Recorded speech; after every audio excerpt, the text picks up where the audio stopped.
You've seen it happen, right? The person who thinks they're the smartest in the room, the one who insists on dominating every conversation, shining brighter than anyone else. And while they're basking in the glory of their own brilliance, there's always that one person, the one who quietly holds all the power, watching, waiting. And when the time comes, that person does nothing but silently push them aside. Sound familiar? This is law, one of the 48 laws of power. Never outshine the master. Now, before you roll your eyes and think, what's the big deal? Shouldn't I strive to be the best? Let's hit pause. Because here's the harsh truth. Being the smartest, the loudest, the most impressive person in the room can ruin you. The people you think you impress, they'll turn on you. You'll be the threat, not the asset. You've outshone them, and now you're in danger. Here's the problem. Power is a game. And if you don't know the rules, you will lose, no matter how smart, capable, or talented you are. The moment you outshine the person who holds the power, the master, the boss, the one who controls the room, it's over. It's not about being better, it's about survival. Because here's the kicker. The master needs to feel like they are the brightest. They need to believe that their light is untouchable. And if you steal that from them, you're nothing but a threat in their eyes. Let's break it down. You've worked hard to get to where you are, right?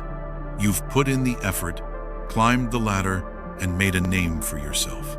You deserve recognition. But what happens when you dare to outshine the very person who holds your future? You're not just challenging their authority, you're challenging their identity. And most importantly, you're challenging their ego. People with power, they don't like that. They might not kick you out right away, but they'll make sure you're never as important as you think you are. So, ask yourself, are you willing to risk everything to show everyone how brilliant you are? Or is it smarter to let someone else take the spotlight while you quietly control the strings behind the scenes? Because trust me, the latter gets you further than you think. Let's get real for a moment. We're all wired the same way, seeking recognition, striving for validation, and chasing that fleeting moment where we feel like we matter. It's human nature. But here's the problem. The need to stand out, to be noticed, to be recognized for your brilliance. It's not just personal ambition. It's a primal instinct. Think about it. When you step into a room and take the lead, what's the first thing you want? To be noticed, to shine. But what if I told you that desire for recognition isn't as innocent as it seems? What if, deep down, it's tied to something much darker, much more dangerous? Carl Jung, the legendary psychologist, referred to this as the shadow self, those unconscious parts of us that we refuse to acknowledge but control everything we do. When you push to outshine others, it's often not about the actual desire for greatness. It's about trying to compensate for something deep within you. Maybe it's insecurity. Maybe it's fear of being overlooked. Maybe it's the fear that if you don't make yourself stand out, you'll disappear. Jung's insight is powerful here. We all have a part of ourselves that craves recognition, yet we often don't realize how dangerous this craving can be. The more you try to stand out, the more you risk alienating those who hold the power. Because when you outshine the master, you're not just taking away their spotlight, you're taking away their identity. This isn't just some abstract philosophical concept. It's real. Ask yourself, how many times have you felt the urge to one-up someone, to show them you're smarter, faster, better? That feeling? That's the primal instinct to dominate. And when it goes unchecked, it becomes a threat to the people you rely on most. Power doesn't just rest in knowledge or brilliance. It rests in the ability to manage perception. And your brilliance, if it's not carefully managed, can quickly become a liability. Philosophers like Friedrich Nietzsche saw this need for dominance as a core part of the human condition. He called it the will to power, the inherent drive to assert control, to feel superior, to prove you're better than everyone else. The problem with this, Nietzsche also knew that this drive can consume you, turning you into something you never intended to become. You push too hard, you make too many waves, and instead of rising higher, you sink faster. And here's where it gets even darker. When you outshine the master, you force them to respond, and not always in ways you expect.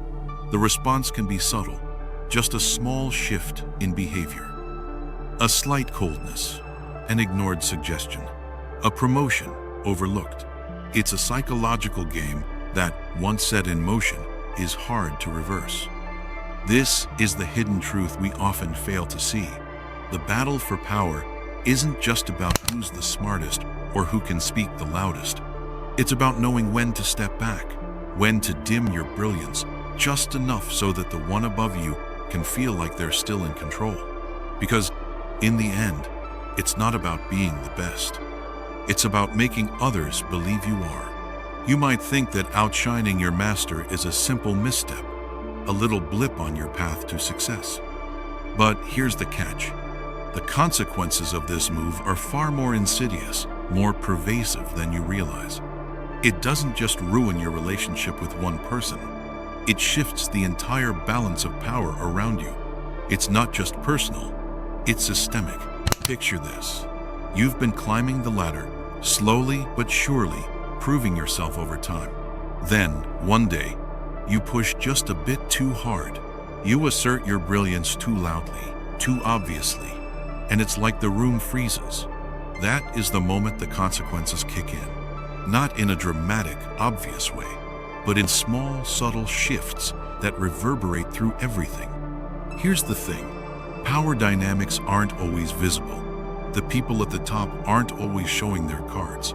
They don't have to. They know that perception is everything.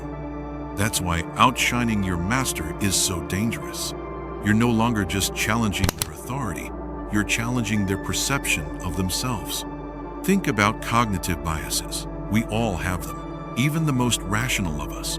One powerful bias is called the status quo bias, the tendency to favor things staying the same, the desire to avoid disruption. When you make your master feel threatened, when you challenge their position, you introduce instability.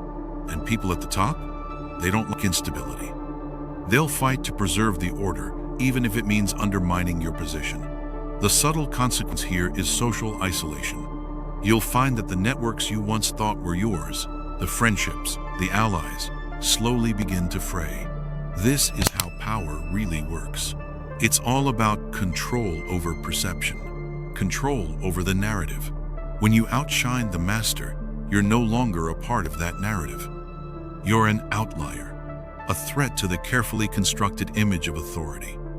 This leads to subtle forms of sabotage. Maybe you're excluded from critical discussions. Maybe your work is downplayed. Or maybe your ideas are dismissed without reason.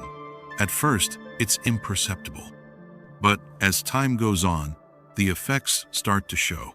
Your influence dwindles, your opportunities narrow, and you're left wondering what happened to the upward momentum you once had. And it doesn't stop with one person. It spreads. Look at any organization, any hierarchy, and you'll see this same dynamic play out. The masters, the leaders, know that the key to power is not just about being at the top, it's about maintaining their position. When you show them up, when you outshine them, you're no longer just a threat to one individual. You've disrupted the balance of power within the entire system. This is why the consequences of outshining the master are so profound and far-reaching. It's not about a single person's ego, it's about the systemic stability of the hierarchy. And once that's disturbed, it takes a long time to rebuild. The system pushes back, and it pushes back hard. And here's the kicker. You might never see the true consequences coming. There's no dramatic firing or public rejection. Instead, it's a slow, insidious process of exclusion, marginalization, and quiet sabotage. It's the unseen hand that slowly unravels your position until one day you wake up and realize you've been pushed out of the game. So what now? You've been given a brutal reality check. You've seen the dangers of outshining the master. felt the psychological weight of its consequences, and understood how it affects both personal and systemic power structures. But here's the big question. How do you break free from this cycle and still rise to the top without falling into the same trap? The answer isn't flashy. It's not about beating everyone to the top or proving you're the smartest. It's about mastering the art of subtlety, and it's a strategy that will take you further than sheer brilliance ever could. First, understand this. True power doesn't demand attention. It doesn't scream. It doesn't show off. Power stays quiet. It stays controlled. It waits. It knows that it's not about shining brighter than anyone else. It's about creating a situation where others think they're shining while you pull the strings behind the scenes. The real power lies in making others feel like they are the most important person in the room. And that starts with mastering the art of being underestimated. The moment you are seen as no threat, no competition, you gain incredible freedom. It's not about dimming your light entirely. It's about controlling how brightly it shines and knowing when to turn it on and off. Think of yourself as a quiet force, a strategic player who understands that the best move isn't always the loudest. This brings us to the key strategy. Become indispensable, but never overshadow. Look at historical figures like Leonardo da Vinci. He was undeniably a genius, but he knew that his value was tied not to being the loudest in the room, but to quietly mastering multiple disciplines in such a way that he became invaluable. He never made himself the star of the show. Instead, he made others feel as though they needed him. This approach granted him access to power, influence, and opportunity without threatening those in charge. He never outshone his masters. He became essential to their success. Now, let's flip the script. Let's talk about the idea of mentorship. If you've ever had a mentor, you know the importance of a relationship built on trust and mutual respect. The key here is that you never undermine your mentor. Instead, you build them up. You elevate them. But here's the twist. You also learn from them. You gain access to their knowledge, their strategies, their networks, and over time, you build your own expertise. But you never take away the spotlight. You allow them to feel validated in their position. And in doing so, you earn a place by their side, learning the ropes of true power. One of the most famous examples of this is Steve Jobs and Steve Wozniak. Wozniak, a brilliant inventor, never tried to outshine Jobs, who had a natural ability to sell the vision and build a powerful brand. Instead, Wozniak played his part as the quiet genius, the one behind the scenes. As a result, their partnership led to Apple's massive success. Wozniak understood that his brilliance didn't need to be at the forefront. He just had to make sure that his skills were indispensable. Jobs got the credit. Wozniak reaped the rewards. But here's the radical shift. Power, at its core, is about influence. You don't need to prove you're the best. You need to prove you're the one who can get things done, who can make others look good, who can help them achieve their success. When you master that, you create a situation where everyone around you, especially your master, feels secure, validated, and most importantly, dependent on you. You've got to learn when to step back and when to step in. You don't need to be the center of attention. What you need is to be the person everyone turns to when they need something done right. This is how you build trust, how you gain real power. The true mastery of influence isn't about trying to prove yourself better than the master. It's about being the person who helps make them look good, all while quietly moving closer to the top. Here's the truth you've been dancing around. The moment you stop trying to outshine the master is the moment you unlock the real power within yourself. It's not in the battle for dominance, not in the desperate push to prove you're better. It's in your ability to make others feel like they're winning, to make them believe they are the masters while you pull the strings from the shadows. That's where the power truly lies. The paradox here is staggering. The less you try to outshine the master, the more you stand to gain. It's a power that doesn't scream, it whispers, it doesn't force, it guides. And once you embrace this truth, you realize something even deeper. Power isn't about being seen, it's about being felt. Think about it. The most influential people in history, the ones who've changed the world, weren't always the loudest, the most obvious. They understood the game. They played it with patience, with subtlety, with long-term vision. In fact, most of them were brilliant at staying under the radar, letting others shine, while they quietly worked behind the scenes, shaping the course of events. Look at the great political figures, business moguls, and even philosophers who altered the course of history. Rarely were they those who clamored for the spotlight. Instead, they knew how to keep the balance.